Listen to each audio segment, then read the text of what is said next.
The police has commenced investigations into the death of Imbrante Hene of the Ayamfuri traditional area after he accidentally shot himself during a funeral rite last Saturday.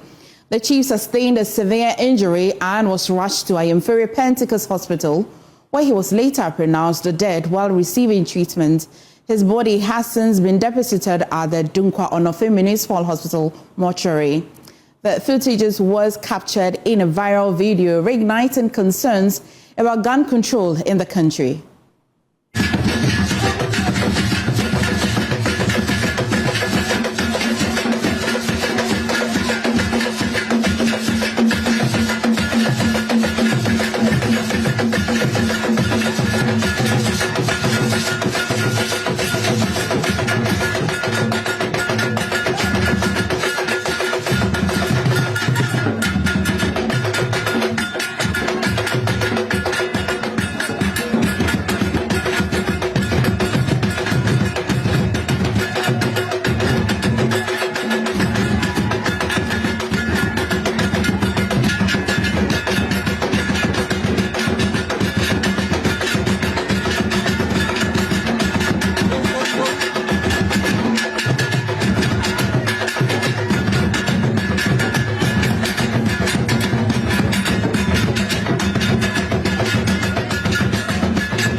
Joining me on the back of this is the acting head of communication for the Small Arms and Light Weapons Commission, Carl Soa. Carl, thank you for joining us on the news.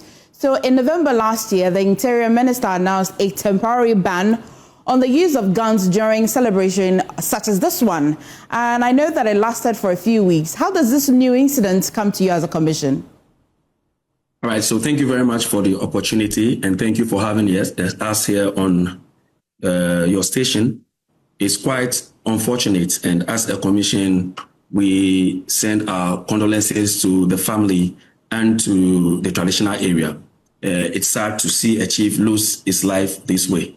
And this also tells us that a lot more education needs to go on in that area, especially with the traditional authorities, because per law, they are supposed to use musketries or what we call cap guns. And these musketries do not use live ammunition nor charged gunpowder.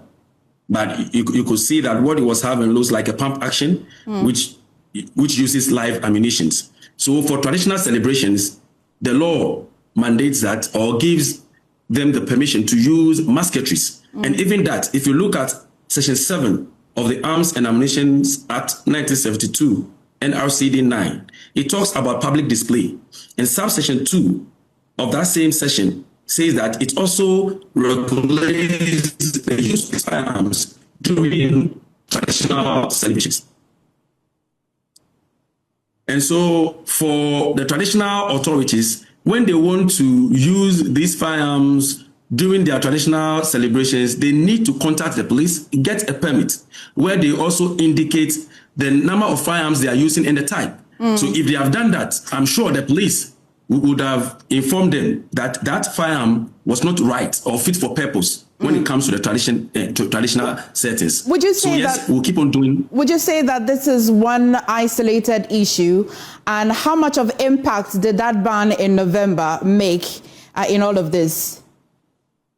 All right. So thank you very much. This may be an isolation because, yes, that's the first one we are witnessing this year. You know, at the backdrop of similar unfortunate incidences, pieces of incidents last year, the commission came up with a statement urging and pleading with the traditional authorities to place a ban on the use of firearms during these traditional celebrations.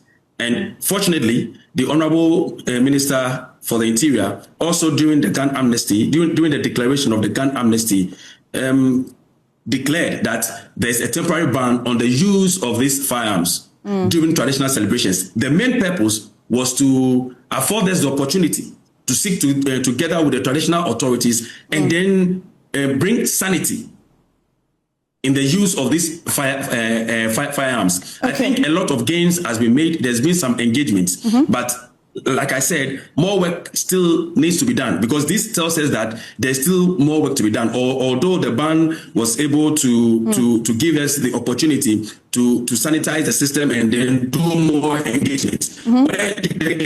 We are supposed to have SOPs. If you look at the handling of the firearm, even during the video that we are seeing, yes, that is not to bring the scene under scrutiny, but just to point out some few things. You see, the handling of the firearm, it could have even be a danger to those who are standing by, because if the firearm should have gone off accidentally, more people would have been hurt. So the engagements we had during the ban were also to bring in standard operating procedures. Okay. Where those who have been designated by the traditional authorities to use these musketries are going to be trained on how to handle these firearms. Well, they are also going to be trained.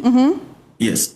Please land on that. You're going to be trained for what else? They're also going to be trained, yes, on the kind of firearms they are supposed to use during these celebrations. Okay. And they will be made to know how to even keep these firearms safe.